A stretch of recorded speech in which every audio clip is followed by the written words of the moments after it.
आज मैं एक सिंपल सा चैलेंज करने वाली हूँ, 8 आवर्स स्टडी चैलेंज। और ऑनेस्टली मुझे खुद नहीं पता कि मैं ये कंप्लीट कर पाऊँगी या नहीं, क्योंकि 8 आवर्स का टारगेट सुनने में बहुत इजी लगता है, बट जब एक्चुअल चेयर पर बैठो ना तो पता चलता है कि 1 आवर भी काफ़ी लॉन्ग है। So today no fake study hour, सिर्फ एक्चुअल फोकस स्टडी काउंट होगी एंड लेट्स सी कंप्लीट कर पाऊँगी मैं अपने 8 आवर्स या नहीं। तो सबसे पहले मेरा इंट्रोडक्शन, मैं आर्या हूँ, एक क्लास 12th के स्टूडेंट जो एक नीट एस्पिरेंट भी है। आज का टारगेट रैंडम नहीं है, मैं सब्जेक्ट को स्मॉल सेशन में डिवाइड करूंगी ताकि एक ही सब्जेक्ट कंटिन्यूसली पढ़ के बोर ना हो जाऊं। तो लगभग 7:30 बजे मैंने अपने टू डू लिस्ट बनाए अपने पढ़ाई के हिसाब से।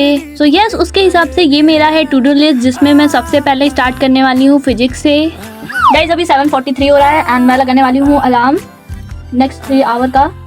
स्टार्टिंग में मोटिवेशन ऑब्वियसली हाई था क्योंकि चैलेंज अभी स्टार्ट हुआ था, बट मेरा मेन फोकस था कि मैं आवर्स काउंट करने के चक्कर में नहीं रहूँगी और चेयर पर ना बैठी रहूँ कि मेरे 8 आवर्स कंप्लीट हो जाएं तो ही मैं उठूँ। ऐसा बिल्कुल भी नहीं है। मैंने आज सोचा था कि जो आवर्स मैं जेन्युइनली पढ़ूंगी उसी को मैं स्टडी आवर्स में काउंट करूँगी एंड कोई भी फेक स्टडी चैलेंज नहीं होगा इसमें। यस, मैं अपना फर्स्ट सेशन स्टार्ट करती हूँ जिसमें मैं लगाती हूँ MR सर के लेक्चर को। लास्ट लेक्चर में करंट इलेक्ट्रिसिटी का होने वाला है तो मैं उसको फटाफट से अटेंड कर लेती हूँ, ये ध्यान में रखते हुए कि मुझे इफेक्टिव पढ़ना है आज। बाय द वे, मैंने अपना सेशन 8 बजे स्टार्ट किया था एंड मैंने सोचा था कि इसको फटाफट से कंप्लीट करके अपने नोट्स भी कंप्लीट कर लूंगी।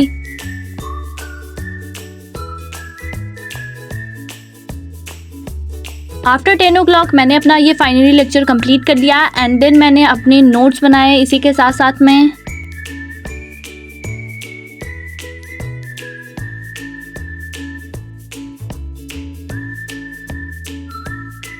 आफ्टर 2 आवर 30 मिनट मैंने लिया एक ब्रेक जिसमें मैं खुद को ही एडमायर कर रही थी, अपने ही शॉर्ट्स एंड वीडियोस देख रही थी एंड मुझे बहुत अच्छा लग रहा था। एंड इसी के साथ साथ मैंने स्टडी आवर्स का सेशन 1 कंप्लीट कर लिया था and then after 15 minute break मैंने फिर से अगेन स्टार्ट किया बॉटनी से, जिसमें मुझे रिविजन करना था मॉलिक्यूलर बेसिस ऑफ इनहेरिटेंस। ये सब करते करते ना मेरी हालत इतनी खराब हो गई थी कि मैं थक चुकी थी एंड मुझे रियलाइज हुआ कि अगर हम सिर्फ मोटिवेशन से पढ़ते रहेंगे तो फिर हम कुछ ही घंटों तक पढ़ पाएंगे एंड अगर हम ब्रेक लेके पढ़ेंगे तो हम अच्छा आवर्स कंप्लीट कर पाएंगे। इसी के साथ साथ मैंने अपनी NCERT रीडिंग एंड बॉटनी वाला जो पार्ट था वो कंप्लीट कर लिया था एंड लेट्स चेक अभी कितने बज रहे हैं। एंड जब मेरा सेकेंड सेशन कंप्लीट हुआ तो मैंने टाइम देखा अराउंड 1 o'clock होने वाले थे। तो ये आफ्टरनून में मेरा सेकेंड सेशन था जिसमें मैंने इसको भी कंप्लीट कर लिया था। इसके साथ ही साथ मेरे लगभग 4.5 घंटे का जो स्टडी आवर था वो कंप्लीट हो गया था एंड लेफ्ट अभी बचे हैं 3 आवर 30 मिनट। तो अभी मेरे पास थोड़ा टाइम और था तो जिसमें मैंने सोचा कि क्यों ना समाप्ति मैम का एक लेक्चर भी अटेंड कर लिया जाए, तो मैंने उसको अटेंड किया।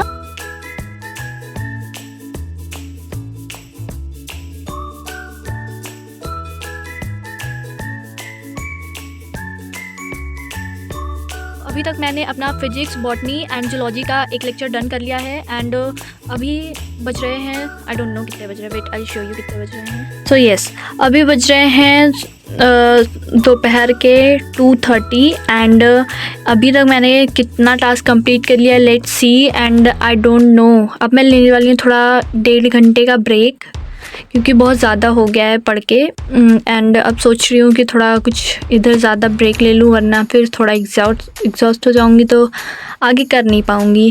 So that's why. So first of all let's see कि हम लोगों ने कितना अपना जो टू डू उसको कंप्लीट कर लिया है, तो मैं अभी आपको दिखाती हूँ। बाय द वे, मैं सोच रही थी कि अपने जूनियर्स के लिए कुछ ऐसा एडवाइस वाला वीडियो बनाऊँ, सो वो भी जल्दी ही आने वाली है। आप लोग अपने भाई बहनों को शेयर करना। एंड यस, मेरे कितने टू डू लिस्ट हैं फर्स्ट मैं आपको दिखाती हूँ। तो मेरे फिजिक्स का जो पार्ट था वो डन हो चुका था एंड मेरा बॉटनी भी डन हो गया था एंड रही बात जूलॉजी की तो उसमें क्या बचा था, सिर्फ NCERT रीडिंग बची थी एंड मैंने जो लेक्चर करे थे प्रीवियस कुछ लेक्चर्स के भी रिविजन बाकी थे एंड NCERT रीडिंग भी बाकी थी। सो यस, मेरा जो अभी बचा हुआ सेशन है वो मैं after a long break complete करने वाली हूँ क्योंकि मुझे काम भी है थोड़ा सा, तो मैं वो भी डन करके ही आऊँगी। एंड मैंने जो ये लेक्चर अटेंड किया था इसको भी मिला के मैंने लगभग अपने 5.5 घंटे कंप्लीट कर लिए हैं एंड अब मैं ब्रेक लेने के बाद आऊँगी तो मैं अपने जो बचे हुए रिमेनिंग आवर्स हैं मैं उसको कंप्लीट करने वाली हूँ। तो गाइस फाइनली अभी 4:31 हो रहे हैं एंड मेरे जो अभी रिमेनिंग टू डू लिस्ट के टास्क है वो मैं कंप्लीट करूँगी एंड यस, मुझे बेसिकली इसमें जो मेन टास्क कंप्लीट कंप्लीट करना है वो है मेरा केमिस्ट्री वाला पोर्शन, क्योंकि मैंने केमिस्ट्री अभी तक नहीं किया है। एंड यस, और जूलॉजी का थोड़ा सा पार्ट बच गया है तो मुझे उसे भी कंप्लीट करना है। According to my remaining task मैंने अटेंड किया ऑर्गेनिक केमिस्ट्री का last lecture number 22। And yes guys, finally आज मेरा जो चैप्टर है वो फिनिश हो चुका है, hello alkenes and hello arenes. And you know what कि मेरी पूरी एक नोटबुक जो थी वो पूरी कंप्लीट खत्म हो चुकी है। एंड अब मुझे न्यू नोटबुक निकालनी पड़ेगी, क्योंकि इतना ज़्यादा पढ़ा दिया है सर ने, इतना ज़्यादा कंटेंट दे दिया है। क्योंकि yes you know what, PW के जो सारे लेक्चर्स होते हैं वो बहुत ज़्यादा बेस्ट कंटेंट वाले होते हैं। एंड मेरा लास्ट पोर्शन जो बचा था वो था जूलॉजी रिवीजन करना एंड उसके बाद एनसीईआरटी रीडिंग करना। तो अराउंड 9 o'clock मैंने उसको भी डन कर लिया। एंड यस, मेरे टोटल 8 आवर्स कंप्लीट हो गए हैं। एंड यस, मेरे टू डू लिस्ट में मैंने चेक किया तो मेरे सारे टास्क हो चुके थे कंप्लीट। बट इन 8 आवर्स को कंप्लीट करना जितना ज़्यादा ही टफ था उतना ज़्यादा अच्छा भी लग रहा था, क्योंकि मैंने एक चैलेंज लिया था। एंड यस, मैंने अपने चैलेंज को कंप्लीट भी कर लिया। एंड फाइनली मैं बहुत ज़्यादा मोटिवेटेड फील कर रही थी एट द लास्ट, क्योंकि अगर आप कोई गोल डिसाइड करते हैं कि आपको ये कंप्लीट करना है एंड वो गोल आपका कंप्लीट हो जाए, सो इतनी वेल फीलिंग होती है। वही सेम फीलिंग मुझे भी आ रही थी। तो अगर तुम भी नीट एस्पिरेंट हो मुझे कमेंट में बताओ एंड तुम्हारा maximum study hours in a day कितना होता है। एंड ऐसे ही अगर और चैलेंजिंग पार्ट वाली वीडियो चाहिए तो वो भी मुझे कमेंट में बता देना। एंड आपने यहाँ तक ये वीडियो देख लिया तो means a lot for me. And तब तक के लिए अपना ख्याल रखें। Till then tata bye bye, take care and do subscribe, bye.